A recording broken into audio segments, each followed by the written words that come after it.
رحم اللہ من قرأ الفاتحہ.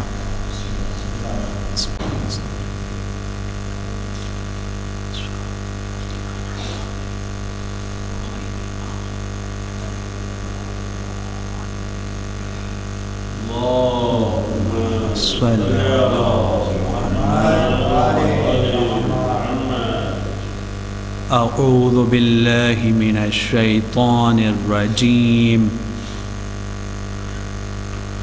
بسم اللہ الرحمن الرحیم. رب اشرح لی صدری ویسر لی امری واحلل عقدۃ من لسانی یفقہوا قولی.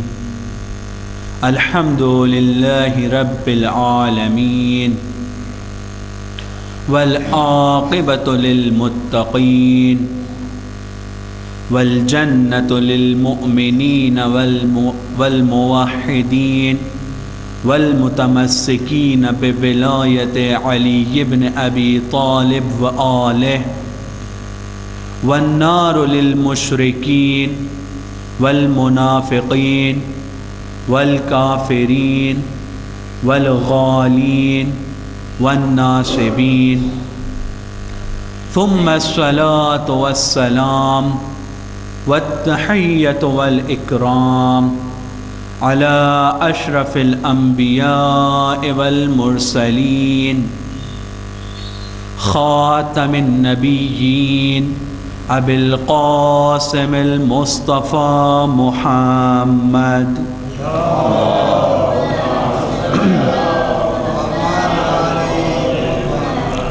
وعلى أهل بيته الطيبين الطاهرين المعصومين المظلومين المنتجبين المنتخبين، لا سيما بقية الله الإمام المنتظر المهدي عجل الله تعالى فرجه الشريف، ولعنة الدائمة على أعدائهم أجمعين من الآن إلى قيام يوم الدين. أما بعد، فقد قال الله تبارك وتعالى في كتابه الكريم وهو أصدق الصادقين والقائلين وقوله الحق. بسم الله الرحمن الرحيم. إنما وليكم الله ورسوله والذين آمنوا الذين يقيمون الصلاة ويؤتون الزكاة وهم راكعون. ایک صلوات پڑھیں بر محمد.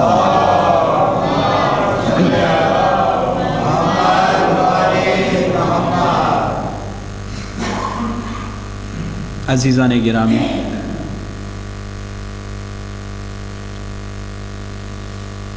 جس آیت کی میں نے تلاوت آپ کے سامنے کی اور اس کا شرف میں نے حاصل کیا اور آپ نے اس کو سماعت فرمایا، خداوند عالم ارشاد فرماتا ہے کہ صرف اور صرف تمہارا ولی خدا ہے اور اس کا رسول ہے، اور وہ لوگ ہیں جو ایمان لے کر آئے، جنہوں نے نماز کو قائم کیا اور زکوٰۃ دیا حالت رکوع میں.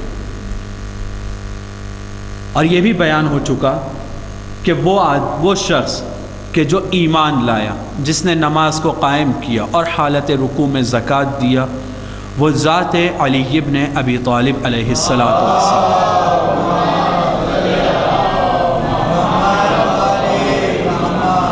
یعنی مومنین کے ولی تین ذاتیں ہوتی ہیں، ایک خدا کی ذات، دوسرے رسول کی ذات، تیسرے حضرت علی علیہ الصلاۃ والسلام کی ذات.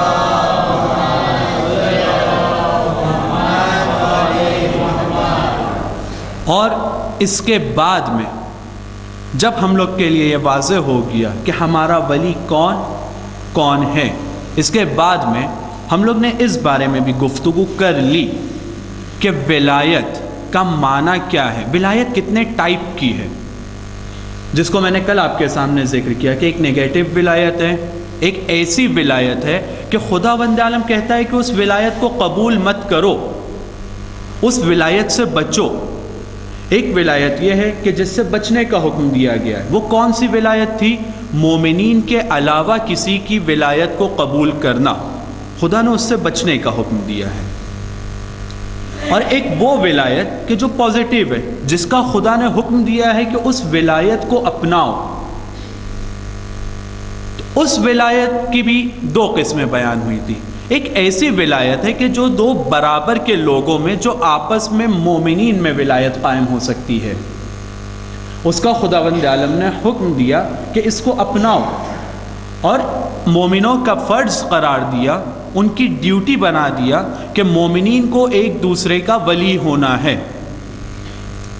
جب اس کو ذکر کرتا ہے کہ مومنین ایک دوسرے کے ولی بنو، تو اس کے فائدوں کو بھی ایک کے بعد ایک وہاں پر ذکر کرتا ہے، اور ان فائدوں کو جو مومنین کی آپس میں ولایت کے ہیں، ان فائدوں کو ہم امام حسین علیہ السلام کے قیام کے مقصد میں دیکھتے ہیں۔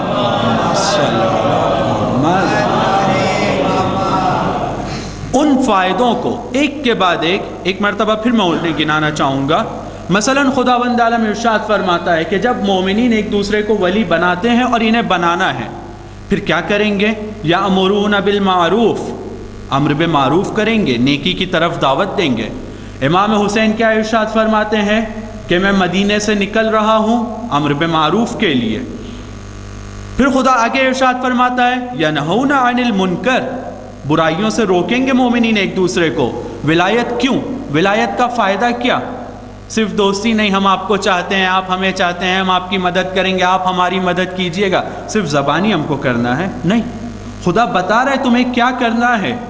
اگر تم یہ نہیں کرتے ہو، یعنی مومن کو اپنا ولی نہیں مانتے ہو، اپنا دوست نہیں مانتے ہو، اور اگر تم یہ نہیں کرتے ہو، یعنی تم کسی مومن کی مدد نہیں کر رہے ہو، تو ممکن نہیں ہے اس کے بغیر کہ تم کسی مومن کو اپنا ولی نہ مانو اور نہ ہی اس کی مدد کرو، ممکن نہیں ہے تم جنت تک جا سکو، کیونکہ ایک واجب ہے، ایک ضروری حکم ہے جس کے اوپر سوسائٹی کا دار و مدار ہے۔ اگر ایک سوسائٹی میں امر بالمعروف نہیں ہوگا تو کیا نیکی باقی رہے گی؟ نہیں۔ ایک سوسائٹی میں اگر نہیں از منکر نہیں ہوگا، سوسائٹی باقی نہیں رہے گی۔ اور اسی چیز کو احساس کیا امام حسین نے، جس کے لیے انہوں نے قیام کیا۔ پھر اس کے بعد خدا ارشاد فرماتا ہے اسی آیت کے کنٹینیو کرتے ہوئے اس آیت کو، یقیمون الصلاۃ، تم جب ایک دوسرے کو ولی بناؤ گے، مومنین آپس میں مل کے نماز قائم کریں گے، نماز پڑھیں گے۔ اس کو بھی میں نے ذکر کیا کہ نماز قائم کرنا یعنی ایک بندے کا اپنے خدا کے ساتھ ریلیشن کو اچھا بنانا۔ ہم امام حسین علیہ السلام کی زیارت میں کیا پڑھتے ہیں؟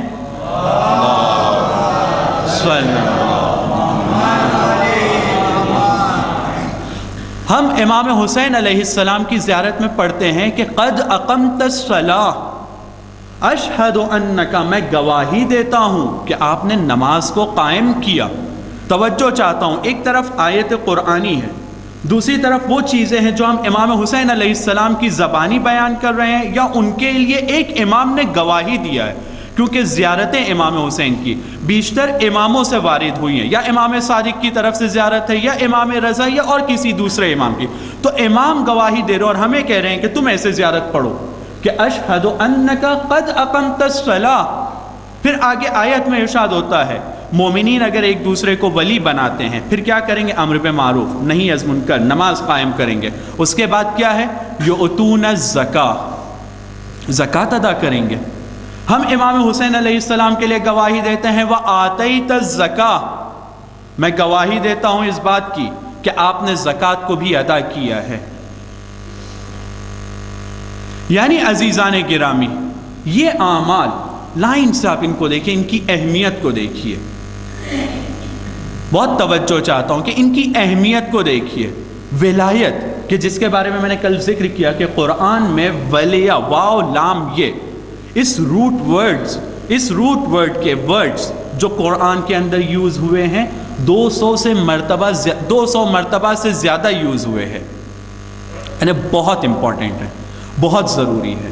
اور جب خداوند عالم ایک طرف ہم کو ولایت کو قبول کرنے کے روکتا ہے کچھ لوگوں کی، اور دوسری طرف ہمیں حکم دیتا ہے کہ ولایت کو قائم کرو، تو خداوند عالم دو طرح سے چیزوں کا حکم دیتا ہے قرآن کے اندر۔ مثلا ایک جگہ کہتا ہے نماز پڑھو، اقیموا الصلاۃ، ایک طرف کہتا ہے زکوٰۃ ادا کرو۔ ایک طرف کہتا ہے خمس دو. تو بہت کم ایسی جگہ ہے جہاں پر اس حکم کے فائدے کو بیان کرتا ہے. نماز پڑھو، بیان کیا، آگے بڑھ گیا، دوسرے ٹاپک پر چلا گیا، دوسرے مسئلے کو بیان کر رہا ہے، دوسرے حکم کو بیان کر رہا ہے. زکوٰۃ دو، ٹھیک ہے، زکوٰۃ دینے کے لیے خدا نے کہا ہے. صرف اگر اتنا بھی کہتا کہ زکوٰۃ دو، ہمیں اس کے بارے میں کچھ بھی نہ پتہ چلتا، تب بھی ہم پر زکوٰۃ دینا واجب ہے اور ہم کو دینا ہے. خمس دو، صرف اتنا ہی کہتا اور کچھ اس کے بارے میں نہیں بھی کہتا اس کے فائدے کو، کہ نہیں بھی کہا. قرآن میں ویسا کوئی فائدہ خمس کے لیے ویسا ذکر بھی نہیں ہوا ہے فائدہ جو، لیکن خدا نے حکم دیا. احادیث میں اس کے فوائد ذکر ہوئے ہیں، اس کی تفسیر معصومین نے کی ہے، لیکن پھر بھی ہم پر خمس دینا واجب ہے. لیکن جب ولایت کا حکم دیتا ہے کہ مومنین آپس میں تم ایک دوسرے کو ولی بناؤ، تو ایک کے بعد ایک فائدے گناتا ہے.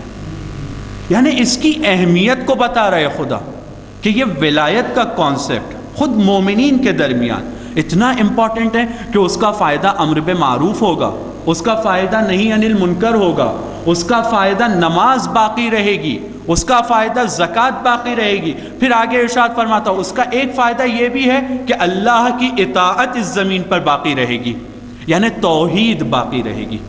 مومنین ایک دوسرے کو اگر ولی بناتے ہیں تو توحید باقی رہے گی، اس کے رسول کا کلمہ باقی رہے گا. میں بہت زیادہ اس میں آپ لوگوں کا وقت نہیں لینا چاہوں گا، لیکن ایک چھوٹا سا واقعہ جو عام طور پہ آپ لوگ مصائب میں سنتے ہیں، اس کی طرف صرف اشارہ کرنا چاہوں گا اس آیت کے ضمن میں. امام سجاد کا مشہور واقعہ ہے کہ خطبہ دے رہے ہیں. خطبے کا یہ عالم ہے یزید کے دربار میں.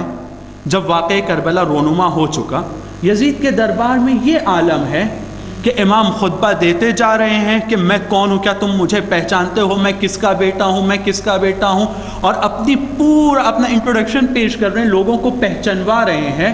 اور لوگوں کے درمیان گریہ ہے، آہو فغاں ہیں، رو رہے ہیں، بولا ارے ہمیں تو پتہ بھی نہیں تھا تم کون ہو.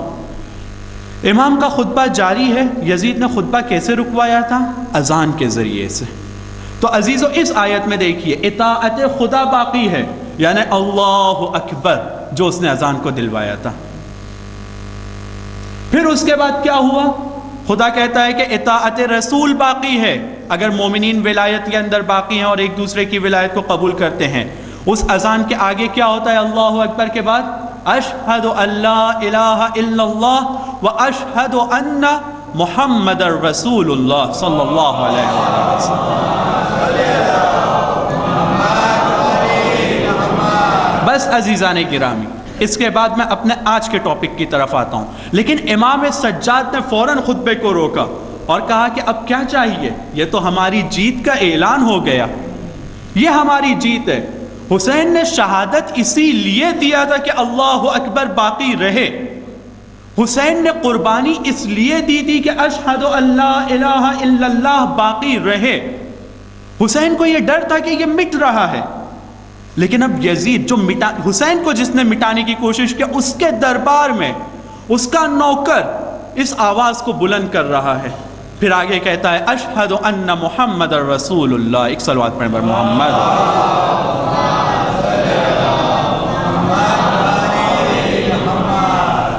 جی عزیزان گرامی، جب ہم ولایت کے معنی کو سمجھ چکے، اس بارے میں کہ مومنین کی ولایت کیسی اور کیوں، تو اب ہمیں زیادہ اس بات کے اس جانب ہمیں انٹرسٹ ہے کہ ہم یہ سمجھیں کہ جب مومنین کی ولایت کا اتنا فائدہ ہے تو امیر مومنین کی ولایت کو ماننے میں کتنا فائدہ ہوگا. سب اس بات کو چاہ رہے ہوں گے کہ مومنین کی ولایت میں امر بالمعروف نہی عن المنکر اور یہ سب فائدے ہیں.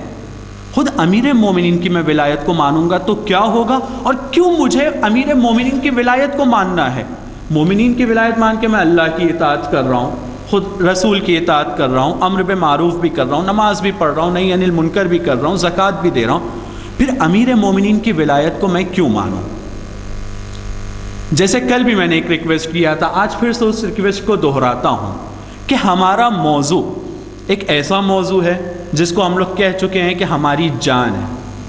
جب ہماری جان ہے تو ہماری توجہ ویسے ہی ہونا چاہیے جیسی ہم اپنی جان کے لیے توجہ کرتے ہیں. یعنی پوری طرح سے ہو سکتا ہے کہ کہیں پر یہ موضوع تھوڑا ڈرائی لگے، ایسا لگے کہ یہ کیا کیا باتیں ہو رہی ہیں، لیکن جب جان کا مسئلہ ہے تو سب سننا ہے۔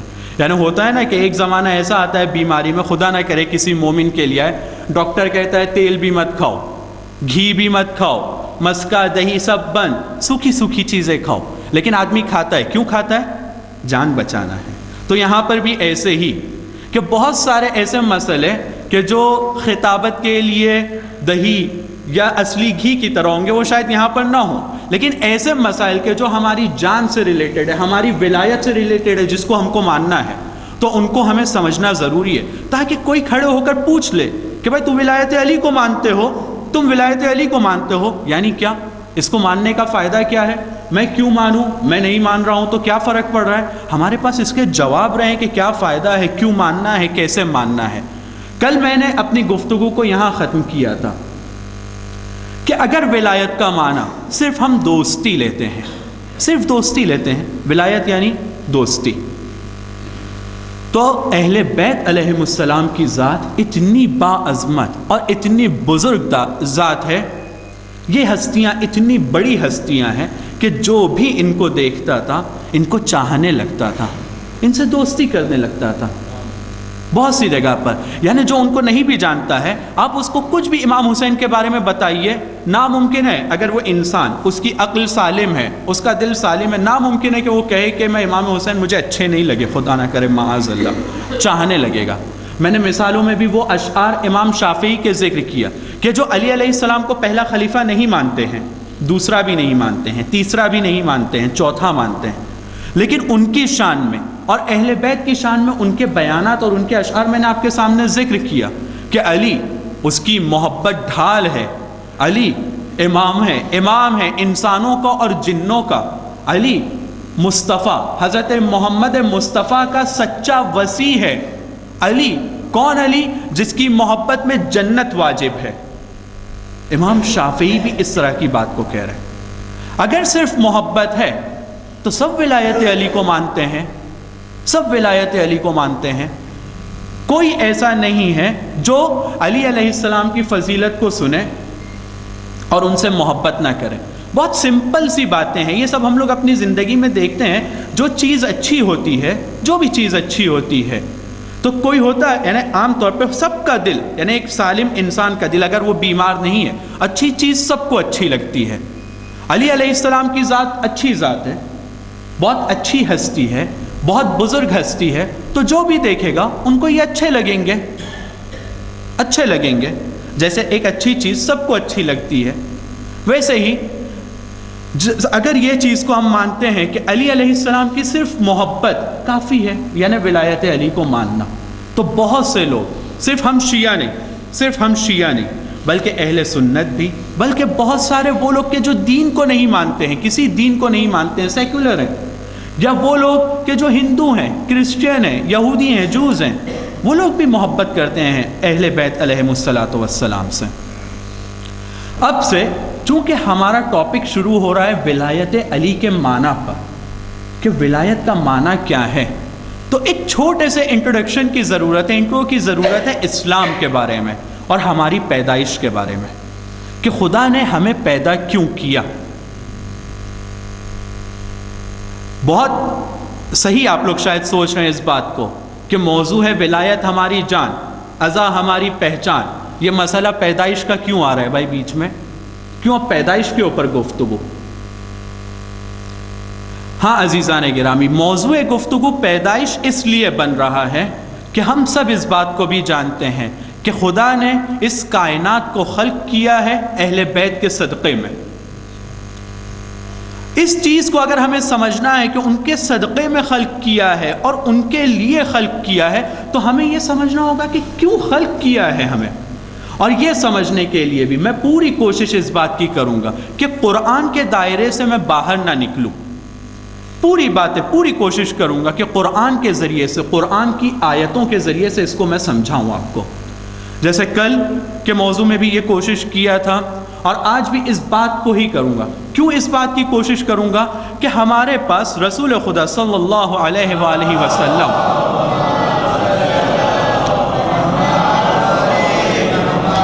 جس وقت اس دنیا سے جاتے ہیں تو آخری وصیت ان کی جو تھی، جو بہت مشہور ہے، حدیث ثقلین سب نے سنا ہے، کہتے ہیں انی میں تارکن فیکم الثقلین، تمہارے درمیان دو وزنی چیزوں کو چھوڑ کر جا رہا ہوں۔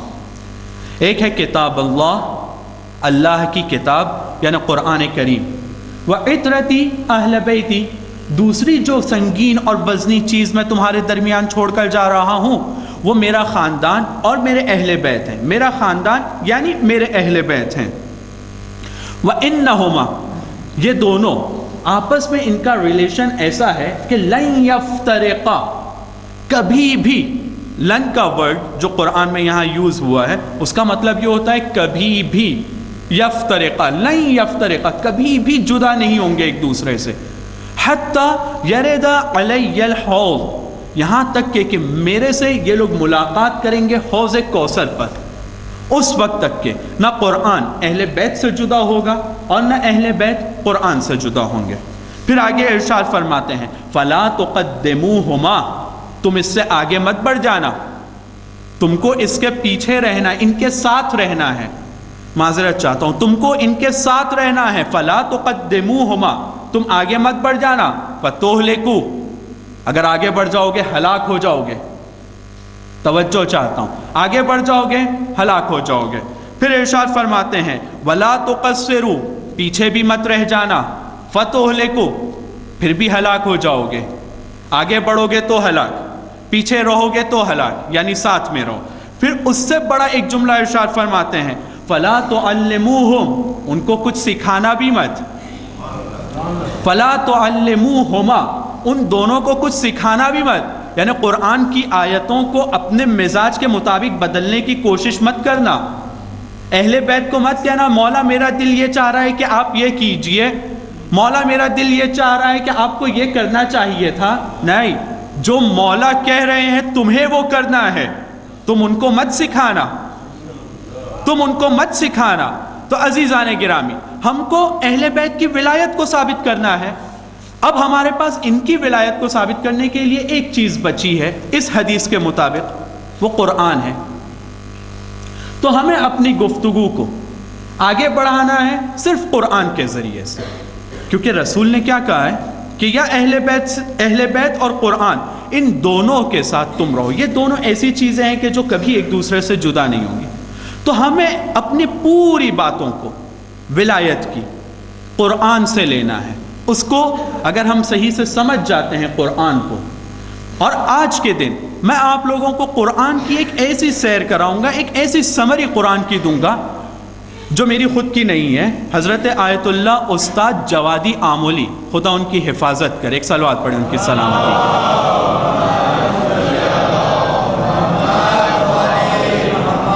ان کی باتوں کو کوٹ کروں گا انشاءاللہ۔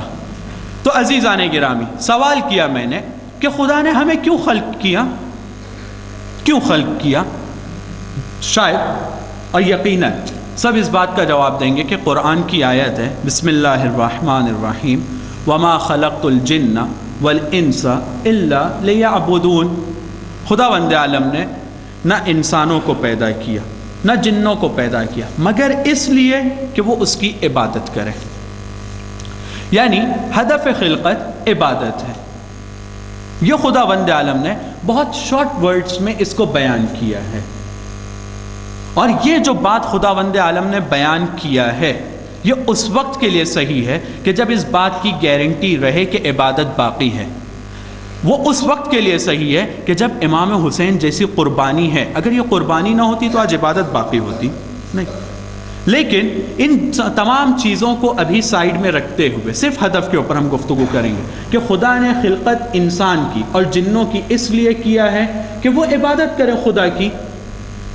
عبادت کا کیا معنی ہے، یہاں پر عبادت سے کیا مراد ہے، کیوں عبادت کے لیے خلق کیا، اس کو کیا ضرورت تھی عبادت کی، یہ سب باتوں میں مجھے نہیں جانا ہے۔ اگر کسی کو یہ سب باتیں بھی سمجھنا ہے تو میں یہاں پر ہوں، آپ لوگ مجھ سے پوچھ سکتے ہیں، اور فری محسوس کریں، فری فیل کریں اس بات کے لیے کہ آپ مجھ سے ان سوالوں کو پوچھیں۔ میرا فرض ہے آپ لوگ کو بتانا اگر کچھ مجھے معلوم ہے، اور اگر نہیں معلوم ہے تو میں پوچھ کر بتاؤں گا انشاءاللہ۔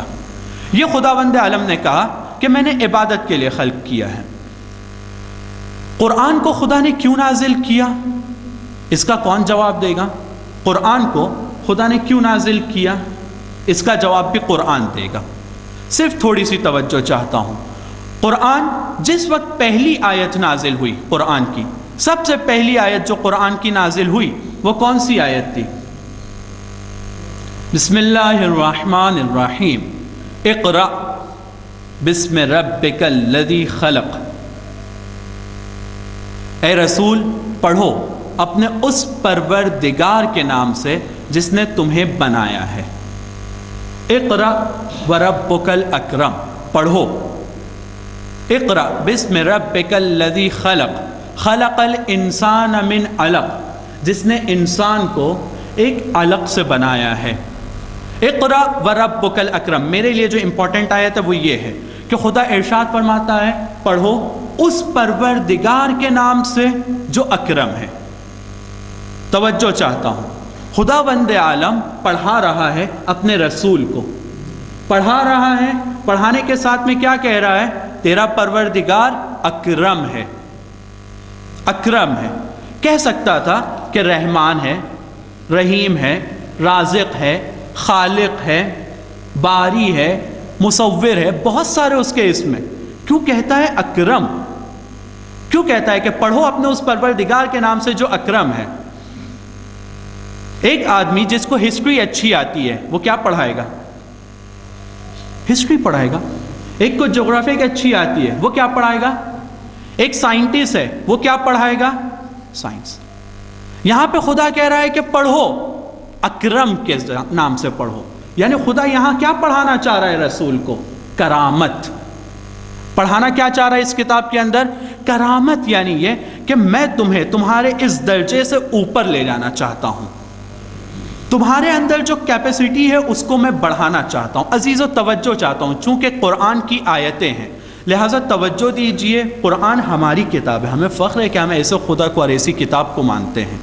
خدا کہہ رہا ہے اقرأ وربک الاکرم، ایک طرف اپنے آپ کو اکرم کہتا ہے، دوسری طرف جب اپنے رسول کا انٹروڈکشن کراتا ہے اور ان کو پہچنواتا ہے تو قرآن کی آیت کیا کہتی ہے؟ بسم اللہ الرحمن الرحیم، انہ لقول رسول کریم۔ خدا کی ذات اکرم ہے، رسول کریم ہے، یعنی وہ بھی کرامت والا ہے جو تمہیں کرامت پڑھانا چاہتا ہے۔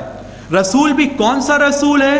جو کریم ہے، جو کریم ہے۔ پھر آگے بڑھتا ہوں ایک اسٹیپ اور آگے، قرآن کو آ کے خدا بتاتا ہے قرآن کیا ہے؟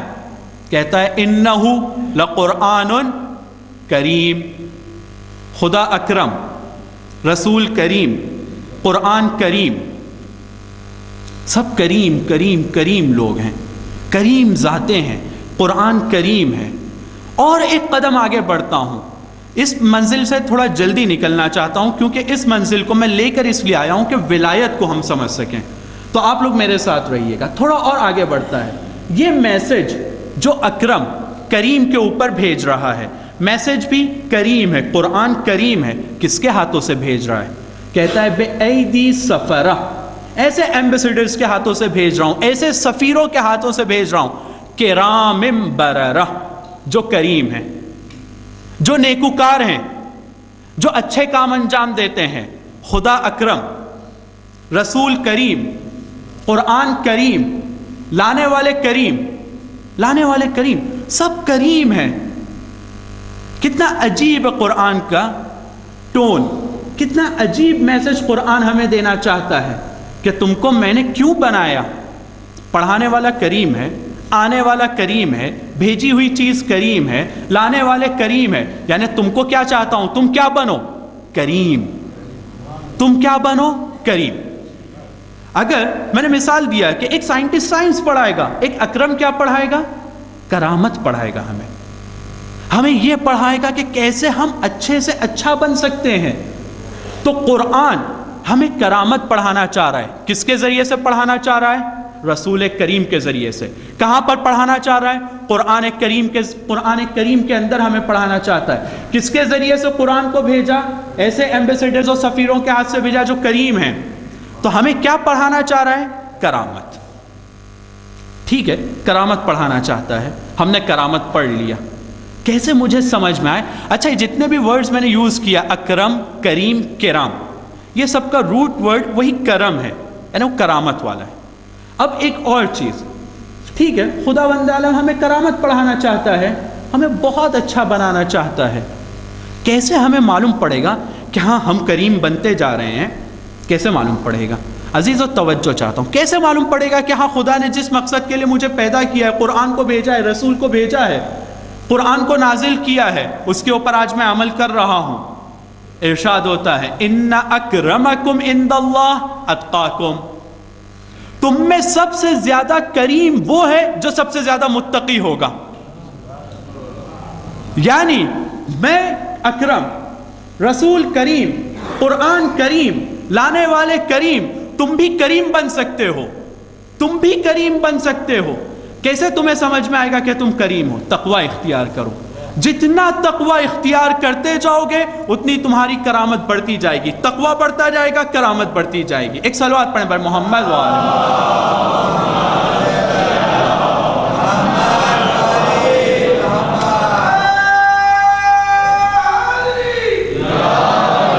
عزیزان گرامی، ایک چھوٹی سی ریکویسٹ تھی جسے مجھے پہلے عرض کرنا تھا لیکن مجمع کم تھا لہٰذا اس کو ذکر نہیں کر سکا، اور وہ یہ کہ پلیز آپ لوگ اس بات کا خیال رکھیں کہ شروع میں آ جائیں، کیونکہ جیسے جیسے مجمع بڑھتا جا رہا ہے مجھے یہ ڈر لگتا جا رہا ہے کہ میں صحیح ایکسپلین نہیں کر پاؤں گا نئے آنے والوں کو، اور موضوع اتنا حساس ہے کہ کچھ پوائنٹ مس ہونے کی وجہ سے یہ ڈر ہے کہ پورا موضوع ہاتھ سے نکل جائے گا، پورا ٹاپک سمجھ میں نہیں آئے گا۔ تو انشاءاللہ کل سے وقت کی رعایت کا خاص خیال رکھے گا۔ ایک صلوات پڑھیں بر محمد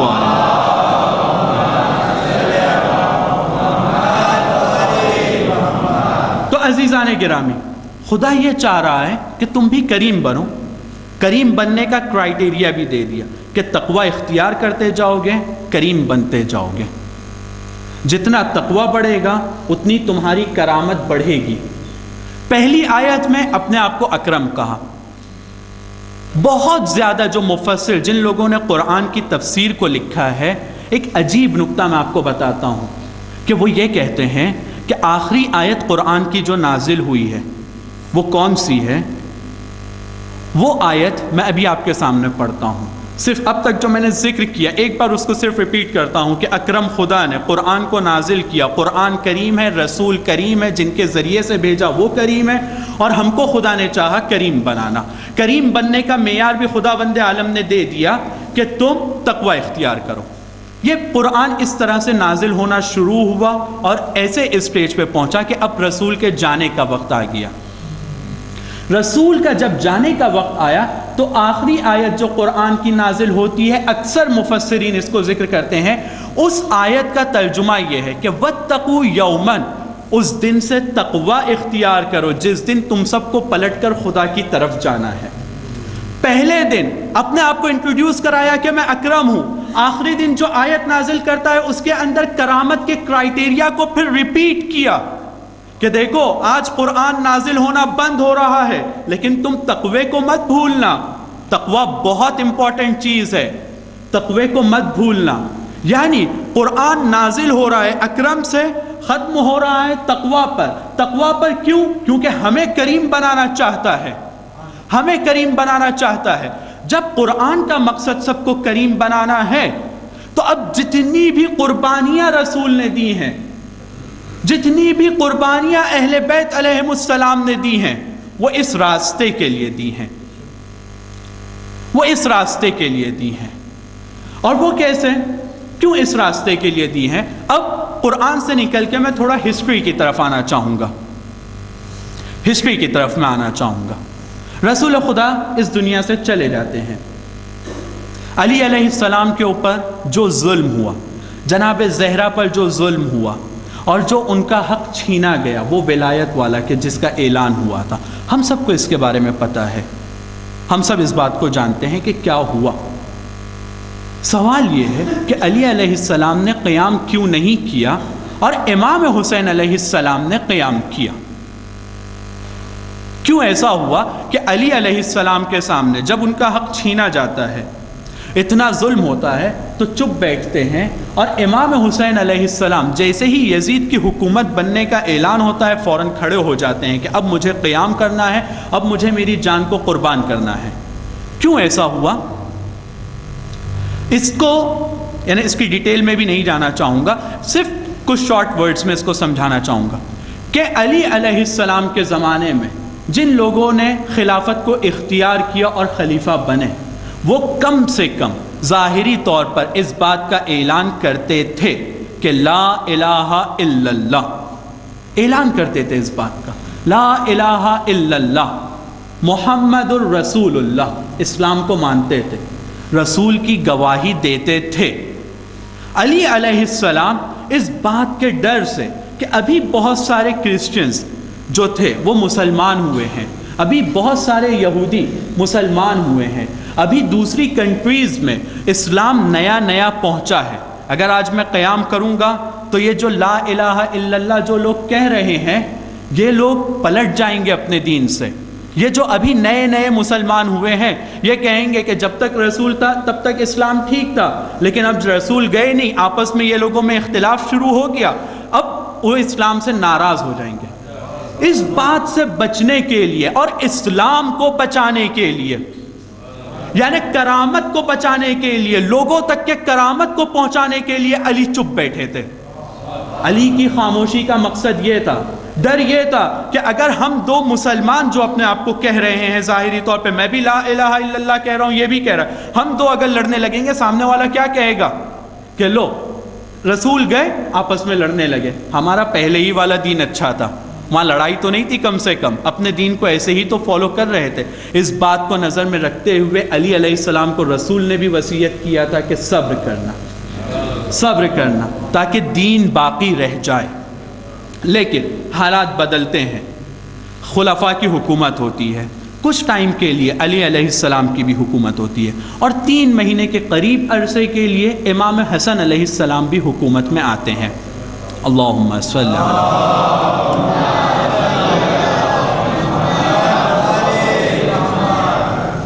امام حسن کی بھی کچھ ٹائم حکومت ہوتی ہے۔ اس کے بعد امام حسن اور معاویہ میں ایک معاہدہ ہوتا ہے، ایک صلح ہوتی ہے، جس کا مطلب یہ ہوتا ہے کہ معاویہ آج حکومت کرے گا، جب تک زندہ ہے تب تک حکومت معاویہ کی ہے، لیکن معاویہ کو یہ حق نہیں ہے کہ اپنے مرنے کے ٹائم اپنے بعد کسی کو حکومت کے لیے معین کر کے جائے۔ یعنی معاویہ کو یہ حق باقی نہیں رہے گا، بلکہ حکومت پلٹ کر آئے گی اہل بیت کی طرف۔ کتنی بڑی جیت تھی یہ کہ معاہدہ ہوتا ہے اس بات کے اوپر کہ آج تو معاویہ حکومت کر رہا ہے، لیکن کل خاندان اہل بیت کی طرف حکومت پلٹے گی۔ تو صلح بھی ایک بہت بڑی جنگ اور بہت بڑی جیت کا نام تھا، لیکن معاویہ نے اپنے اس وعدے کو توڑا۔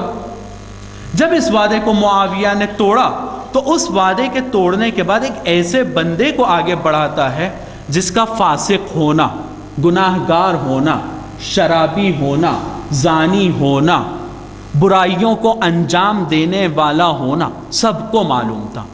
یہاں ایک فرق ہو گیا، جو پہلے خلیفہ بنے تھے وہ کلمہ توحید پڑھتے تھے، لوگ ان کو مسلمان سمجھتے تھے، وہ کلمہ رسالت پڑھتے تھے، لیکن یزید اب ایسا نہیں تھا،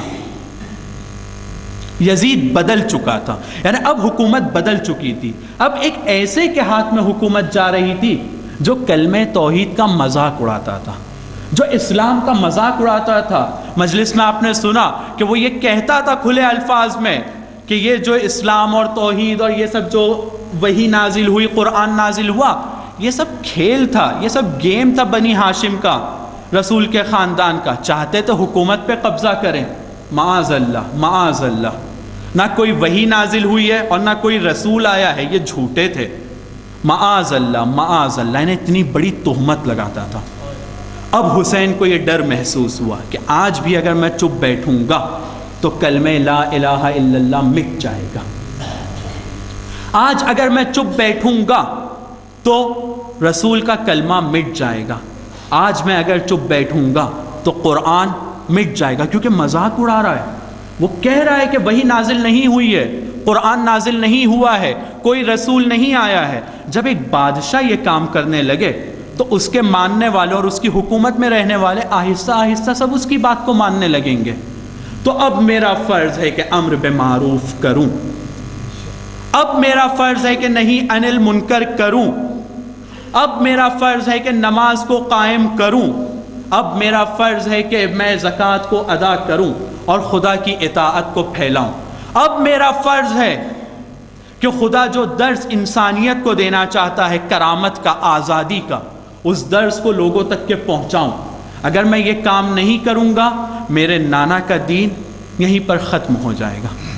تو عزیزو، یہ بات سمجھنے کے بعد میں کہ علی علیہ السلام نے قیام کیوں نہیں کیا؟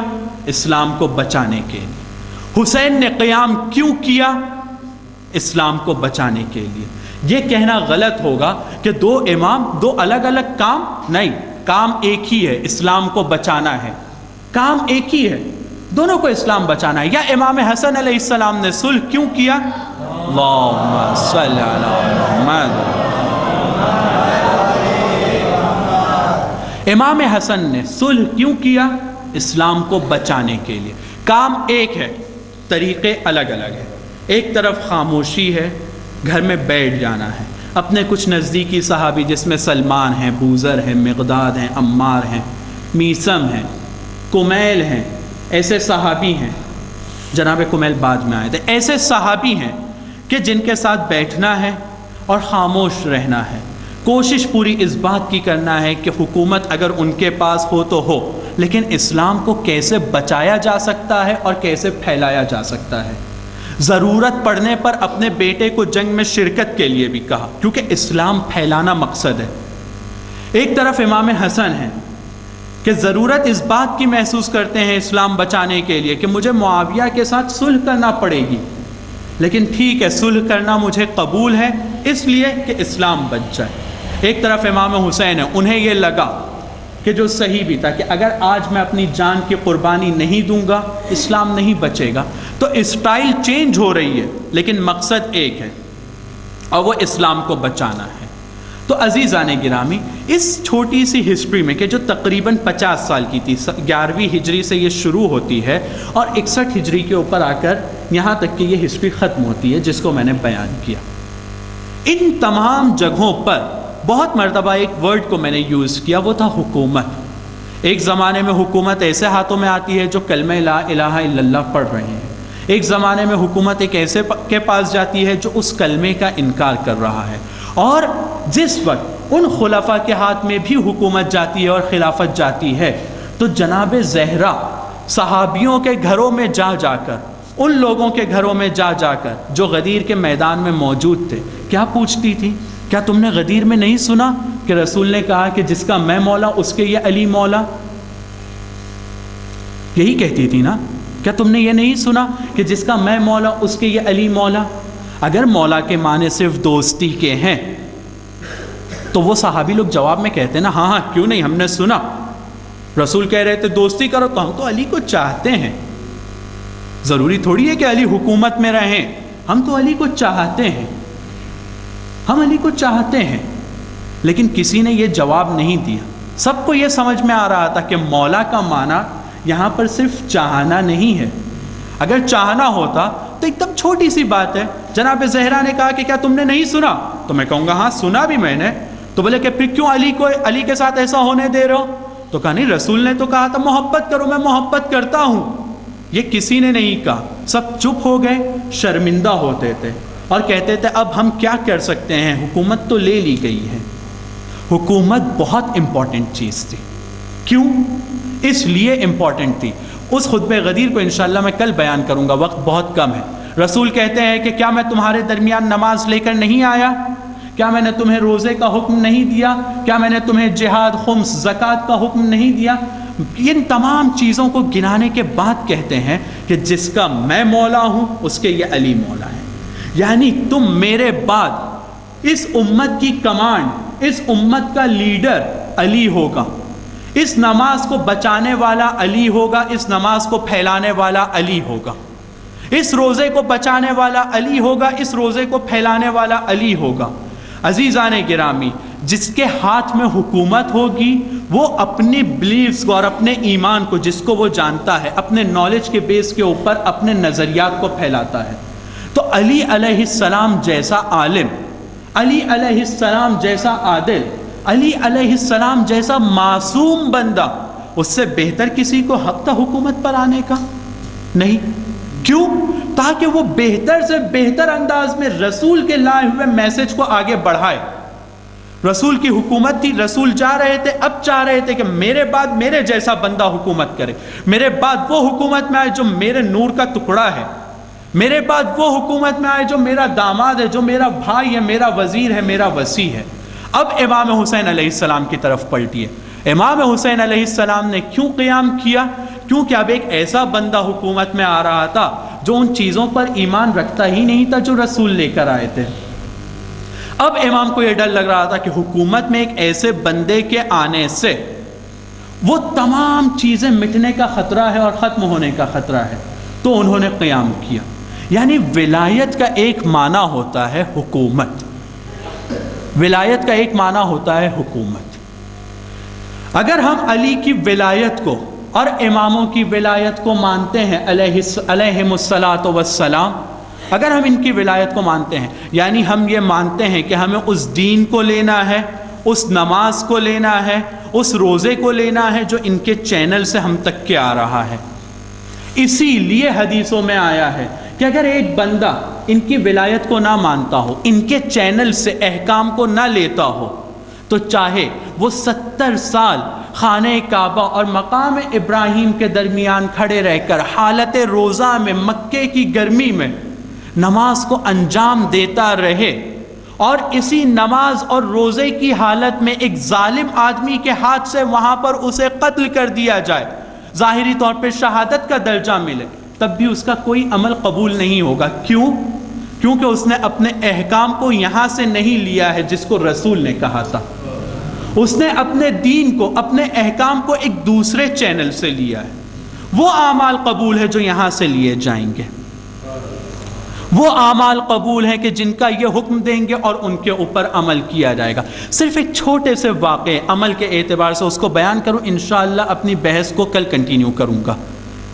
جناب سلمان اور جناب بوذر ایک 10ویں درجے کے ایمان پہ فائز تھا اور ایک 9ویں درجے کے ایمان پر فائز تھا۔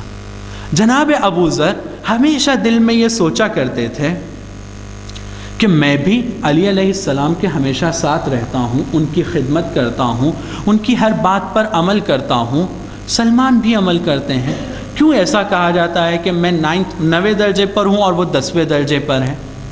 میں بھی وہی کرتا ہوں جو سلمان کرتے ہیں، سلمان بھی وہی کرتے ہیں جو میں کرتا ہوں۔ عزیز و توجہ چاہتا ہوں، عمل کی بات کو سمجھانا چاہتا ہوں کہ اگر ہم ولایت کو مانتے ہیں تو ہمیں عمل کیسا کرنا ہوگا۔ اس سوال کو وہ ذہن میں سوچ رہے تھے، نماز شب کا وقت ہوتا ہے، علی علیہ السلام کے پاس آتے ہیں، دیکھتے ہیں سلمان بیٹھے ہوئے ہیں، یہ بھی علی علیہ السلام کے پاس بیٹھ جاتے ہیں، دونوں بیٹھے ہوئے۔ اچانک نماز صبح کا وقت ہوتا ہے، علی علیہ السلام کھڑے ہوتے ہیں، جناب سلمان بھی کھڑے ہوتے ہیں، ابوذر بھی کھڑے ہوتے ہیں مسجد کی طرف جانے کے لیے۔ ایک صلوات پڑھ لو۔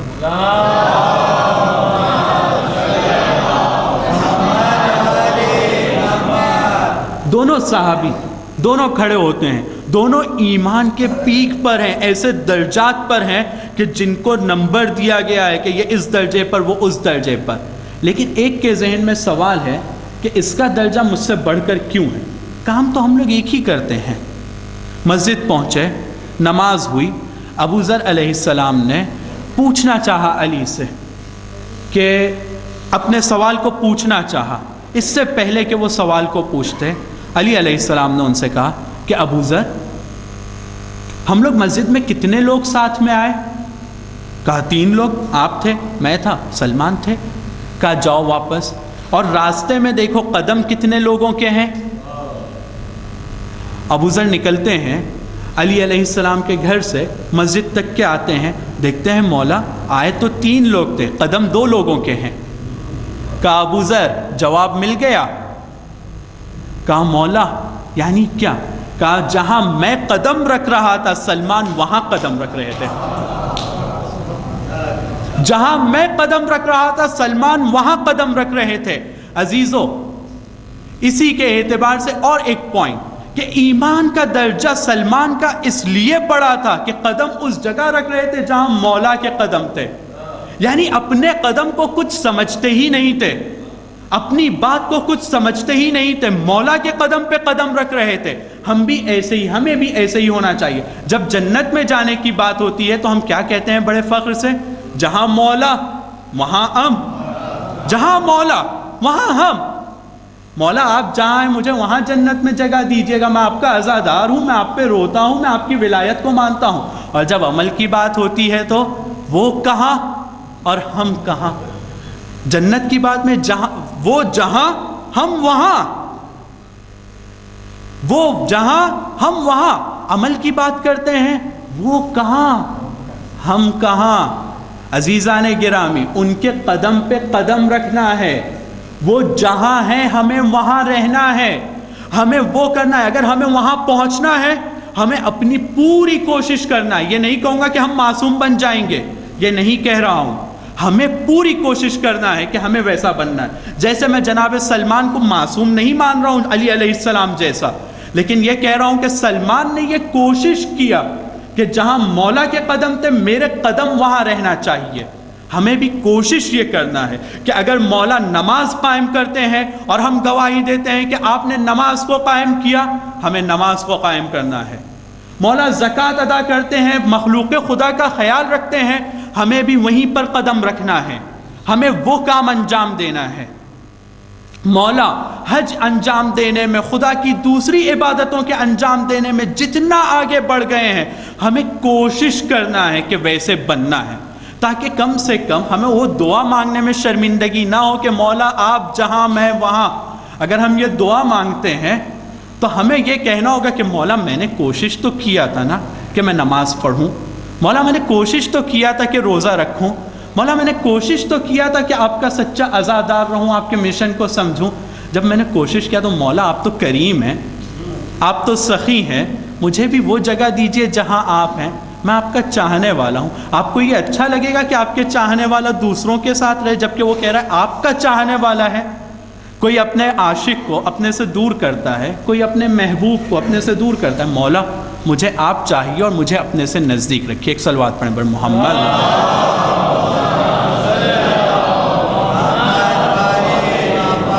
تو عزیزان گرامی، آج ولایت کے ایک نئے معنی کے اوپر ہم لوگ نے گفتگو کیا، اور وہ یہ کہ ولایت کا ایک معنی حکومت، اور ایسی حکومت کے جس کے چینل کے ذریعے سے احکام اور اسلام کے تمام حکم ہم تک کے پہنچے۔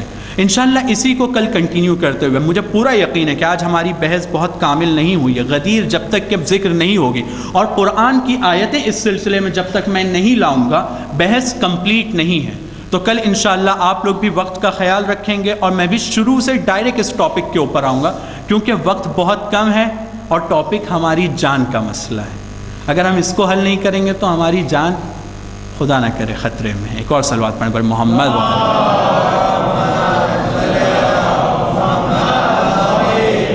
ہاں عزیزان گرامی، اسی چیز کے لیے کہ ولایت علی علیہ السلام کو امام حسین باقی رکھ سکیں، لوگوں کو پہنچا سکیں، لوگوں تک پہنچا سکیں، اس چیز کو بتانے کے لیے امام حسین علیہ السلام مدینے سے نکلنے کا ارادہ کرتے ہیں، اعلان کرتے ہیں کہ کیوں جا رہا ہوں، امت میں اصلاح کے لیے جا رہا ہوں۔ کیوں جا رہا ہوں؟ امر بالمعروف کے لیے جا رہا ہوں، نیکی کی طرف امت کو دعوت دینے کے لیے جا رہا ہوں۔ کیوں جا رہا ہوں؟ نہیں عن المنکر کے لیے جا رہا ہوں۔ جب اپنے اس سفر کا آغاز کرتے ہیں، پہلے ارادہ کیا مکے پہنچے۔ جب مکہ پہنچے یہ سوچا کہ قرآن کی آیت ہے کہ مکہ جائے امن ہے، یہاں پہ کسی کا قتل نہیں کیا جا سکتا ہے۔ مولا کو محسوس ہوا کہ اگر میں ایک ایسی جگہ رہوں گا جہاں پہ قرآن کہہ رہا ہے کسی کا قتل مت کرنا، جہاں پر اسلام آنے سے پہلے اس زمانے کے کفار کسی کا قتل نہیں کرتے تھے، کفار ابھی اسلام نہیں آیا تھا، وہ لوگ بھی مکے میں کسی کا قتل نہیں کرتے تھے۔ یہ کہتے تھے کہ نہیں، خانہ کعبہ کی حرمت اور اہمیت اتنی زیادہ ہے کہ یہاں پر کسی کا خون نہ بہایا جائے۔ وہ بھی اس بات کو سمجھتے تھے۔ امام حسین نے سوچا کہ یہاں اگر رہوں گا، یہاں بیٹھ کر اپنا بیس بناؤں گا اور اسلام کو پھیلاؤں گا، ولایت علی کو پھیلاؤں گا، دشمن مجھے مار نہیں سکے گا۔ شاید جانتے تھے کہ نہیں، مجھے یہاں سے نکلنا ہوگا، مجھے کربلا جانا ہوگا، لیکن مسلمانوں کو یہ بتانا چاہ رہے تھے کہ اب کا حاکم اسلام کے پہلے والے کافروں سے بھی برا ہے، وہ ان سے بھی زیادہ بدبخت اور پست ہے، وہ ان سے بھی زیادہ برا ہے۔ آپ نے سنا ہے اس بات کو کہ حاجیوں کے بھیس میں یزید نے کچھ قاتلوں کو بھیجا تھا کہ حسین جب حج کے لیے آئیں گے تو حسین کو یہاں قتل کر دینا۔ عزیزو، یعنی اسلام پر ایک ایسا وقت آ گیا تھا، تو مسلمان تو دور کی بات، ایک ایسا بندہ حکومت کرنے کے لیے بیٹھا تھا جو جاہل زمانے کے کافروں سے برا ہو چکا تھا۔ امام حسین کو اس بات کی خبر ہو گئی کہ اگر اب میں یہاں پر رہوں گا تو وہ حرمت، وہ عظمت، وہ اہمیت جو خانہ کعبہ کی اسلام سے پہلے تھی اور اسلام کے بعد میں بھی ہے، وہ ٹوٹ جائے گی، وہ باقی نہیں رہ جائے گی۔ میرا کام اسلام کو بچانا ہے، میرا کام خانہ کعبہ کی عزت کو بچانا ہے، میرا کام اسلام کو پھیلانا ہے۔ کیسے ہو سکتا ہے کہ میرے رہنے کی وجہ سے کعبے کی عزت پامال ہو، کعبے کی عظمت پامال ہو؟ حج کا موسم قریب آ رہا ہے، تمام حاجی مکے میں داخل ہو رہے ہیں۔ امام حسین کھڑے ہوتے ہیں، کہتے ہیں کہ اے ابو الفضل العباس، تیاری کرو اس بات کی کہ ہم مکے سے نکلیں، کوفے کی طرف چلیں گے۔ لوگوں نے ذکر کیا، مولا حج کا موسم ہے، لوگ حج کے لیے آ رہے ہیں، سب حج کے لیے آ رہے ہیں، آپ حج چھوڑ کر جائیں گے؟ آپ حج چھوڑ کر جائیں گے؟ مولا جانتے تھے کہ مقصد اسلام بچانا ہے، عزت بچانا ہے، خدا کی، اس کے رسول کے، ان کی بولی ہوئی باتوں کی۔ کعبے کی عزت بچانے کے لیے میرا فرض ابھی یہ ہے کہ میں حج چھوڑ کر یہاں سے چلوں۔ کوفے کی طرف جانا شروع کرتے ہیں، کوفے کی طرف بڑھتے ہیں۔ زیاد ایک لشکر بھیجتا ہے اس بات کے لیے کہ امام حسین علیہ السلام کو کوفے نہ پہنچنے دیا جائے، کیونکہ ابھی مسلم کو شہید کیا ہے، اگر حسین کوفہ پہنچ گئے تو حالات خراب ہو سکتے ہیں۔ خبر ملی امام حسین کو کہ کوفہ میں مسلم شہید ہو گئے، یعنی اب وہ لوگ کہ جنہوں نے میری بیعت کا اعلان کیا تھا اب وہ باقی نہیں رہے۔ امام حسین نے بھی راستہ چینج کرنا چاہا۔ وہ لشکر جو زیاد بھیجتا ہے، اس لشکر کے سربراہ کا نام ہے حر ابن یزید الریاحی، ان کا نام ہے۔ وہ روک کر یہ چاہتے ہیں کہ اس طرف نہ لے جائیں۔ دوسری طرف امام حسین بھی یہ چاہ رہے ہیں کہ امام حسین کوفہ کی طرف نہ جائیں، کیونکہ اب وہ ساتھی وہاں بچے بھی نہیں ہیں۔ ہاں عزادارو، جناب حر جس جگہ ملتے ہیں، اس سے پہلے کہ ملاقات ہوتی ہے، کچھ لوگ امام حسین کہتے ہیں کہ کوفہ کی طرف دیکھو کون لوگ آ رہے ہیں، کیا کچھ لوگوں کو دیکھ رہے ہو جو آ رہے ہیں؟ تو ایک صحابی نے دیکھا اور کہا ہاں مولا، ایک آبادی ابھی مجھے دکھائی دے رہی ہے جہاں کھجور کے بڑے بڑے درخت دکھ رہے ہیں۔ اس ایریا کے گائیڈ سے پوچھا گیا کہ یہاں پہ کوئی آبادی ہے؟ اس نے جواب میں کہا نہیں، یہاں کوئی آبادی تو نہیں ہے، میں ہمیشہ یہاں آتا جاتا ہوں، کھجور کا کوئی درخت نہیں ہے۔ تھوڑی دیر گزری، کہا مولا محسوس ہو رہا ہے کہ بہت سارے گھوڑ سوار، ان کے ہاتھوں میں بڑے بڑے نیزے ہیں، وہ آپ کی طرف آ رہے ہیں۔ مولا نے کہا ایک ایسی جگہ کا انتظام کرو کہ جس کے پیچھے دیوار ہو، تاکہ خیموں کو وہاں نصب کیا جائے اور ہم ان کی طرف جا کے پوچھیں کہ کیا ہوا۔ یعنی ایسی جگہ کھڑے ہو کہ ہمارے حرم تک کے دشمن نہ پہنچ سکے، ہم دشمن کے سامنے رہیں، وہ حرم تک کے نہ پہنچ سکے۔ حضرت ابو الفضل العباس نے جگہ کو ڈھونڈا اور ایک ایسی جگہ کا انتظام کیا کہ جہاں پر دیوار تھی، اس کے آگے حرم اور ان کے آگے امام اور ان کا لشکر۔ جناب حر نزدیک آتے ہیں، اس حالت میں نزدیک آتے ہیں کہ سب بھوکے پیاسے ہیں، سب بھوکے پیاسے ہیں۔ امام حسین اپنے اصحاب کو، اپنے بیٹے کو، اپنے بھائی کو حکم دیتے ہیں کہ آگے بڑھو، کیا دیکھتے ہو، آگے بڑھو، انہیں پانی پلاؤ، یہ ہمارے مہمان ہیں، ہم یہاں پر پہلے سے ہیں، انہیں پانی پلاؤ، نہ صرف ان کو پانی پلاؤ، ان کے گھوڑوں کو بھی پانی پلاؤ۔ عزیزو حکم دیا، پانی پلایا گیا، سب کو پانی پلایا گیا۔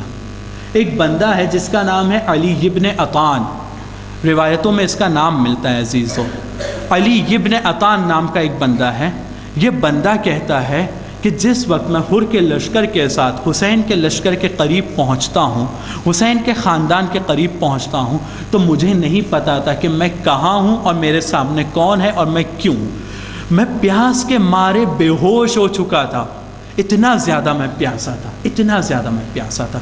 جب میرے ہاتھ میں حسین کے خاندان والوں نے مشک لا کر دیا اور میں پینا چاہتا تھا، تو جب مشک کو اپنے منہ پر لگاتا تھا، اتنی طاقت نہیں تھی کہ مشک کو اپنے منہ میں روک سکتا تھا، پانی باہر بہہ جاتا تھا۔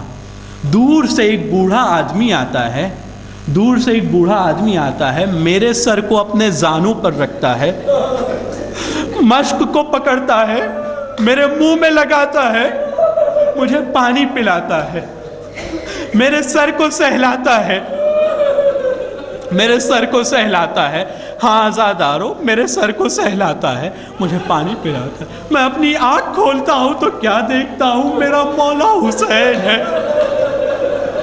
میرا مولا حسین ہے جو میرے سر کو سہلا رہا ہے، مجھے پانی پلا رہا ہے۔ ہاں آزادارو، یہ مولا کی کرامت تھی، یہ مولا کا احسان تھا، سب کو پانی پلایا۔ پانی پلانے کے بعد پوچھتے ہیں کہ تم لوگ کیوں آئے ہو؟ پھر آگے بڑھتے ہیں، مولا ابن زیاد کا یہ حکم ہے۔ مولا نے کہا میں اس بات کو چاہوں گا کہ مجھے میری منزل کی طرف بڑھنے دو، تم مجھے روکنا نہیں، میں نہیں چاہوں گا کہ تم مجھے روکو۔ پھر پتہ نہیں کس حالت میں تھے، آگے بڑھتے ہیں، مولا کے گھوڑے کی لجام کو پکڑ لیتے ہیں، رکاب میں ہاتھ ڈالتے ہیں، مولا غصے میں آ جاتے ہیں۔ مولا کہتے ہیں حر، تیری ماں تیرے غم میں بیٹھے رسول کے نواسے کی سواری کو پکڑتا ہے۔ عزیزو کتنا معرفت والا جواب حر نے دیا تھا۔ آئے ہیں زیاد کی طرف سے، کہا مولا اگر آپ کی ماں فاطمہ زہرا نہ ہوتی تو میں بھی یہی کہتا، لیکن کیا کروں کہ آپ کی ماں فاطمہ ہے۔ مولا آپ کی ماں فاطمہ ہے، مولا میں یہ نہیں چاہتا ہوں کہ میں ان کی توہین کروں۔ ہاں آزادارو، میں اپنے مصائب یہی ختم کرتا ہوں، وقت تمام ہو چکا ہے۔ شاید یہی وجہ تھی کہ شب عاشور اس معرفت کی وجہ سے جو حر کے دل میں تھی جناب زہرا کے لیے، اس معرفت کی وجہ سے حر اپنے بیٹے کو بلا کر کھڑے ہو کر کہتا ہے بیٹا میں آج محسوس کر رہا ہوں ایک طرف جنت ہے ایک طرف جہنم ہے، میں فیصلہ نہیں لے پا رہا ہوں کیا کروں، میں فیصلہ نہیں لے پا رہا ہوں کیا کروں۔ جنت کی طرف دیکھتا ہوں تو یہ دیکھتا ہوں کہ کل تیر تلوار نیزے اور شہادت ہے، جہنم کی طرف دیکھتا ہوں تو دیکھتا ہوں دنیا ہے، مال و دولت ہے، کیا کروں۔ بیٹا بھی بہت بامعرفت تھا، کہتا ہے بابا رسول کا نواسا، جنت، ماں فاطمہ تو زہرا یہاں پر ہے، بابا ہمیں اس طرف جانا ہوگا۔ کہا بیٹے میں کیسے جاؤں اس طرف، میں شرمندہ ہوں، یہ 3 دن سے بھوکا پیاسا لشکر میری وجہ سے ہے، یہ میری وجہ سے بھوکے پیاسے ہیں، میں کیسے جاؤں۔ آزادارو تفصیل میں نہیں جاؤں گا، ان لوگوں نے ایک خاص طریقے سے اپنے آپ کو سوار کیا، مولا کے سامنے آتے ہیں، گھوڑے سے اپنے آپ کو گراتے ہیں اور عرض کرتے ہیں مولا کیا میرے جیسے بندے کی توبہ قبول ہو سکتی ہے؟ کیا آپ مجھے معاف کر سکتے ہیں جس نے جو سبب بنا اس بات کا کہ آپ بھوکے پیاسے رہیں، جو سبب بنا اس بات کا کہ کل آپ کا خاندان یہاں پر شہید ہو، جو سبب بنا اس بات کا کہ آپ کے خاندان کا پردہ یہاں کل چھینا جائے گا۔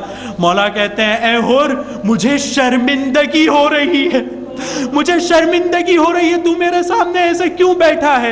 حر کو گئے، ان کے دونوں بازو کو پکڑا کھڑا کیا، کہا حر میں نے تجھے معاف کیا، میرے خدا نے تجھے معاف کیا۔ اے حر تیری ماں نے تیرا کیا نام رکھا تھا؟ تو دنیا میں بھی آزاد ہے اور آخرت میں بھی آزاد۔ وَسَيَعْلَمُ الَّذِينَ ظَلَمُوا أَيَّ مُنْقَلَبٍ يَنْقَلِبُونَ أَلَا لَعْنَةُ اللَّهِ عَلَى الْقَوْمِ الظَّالِمِينَ۔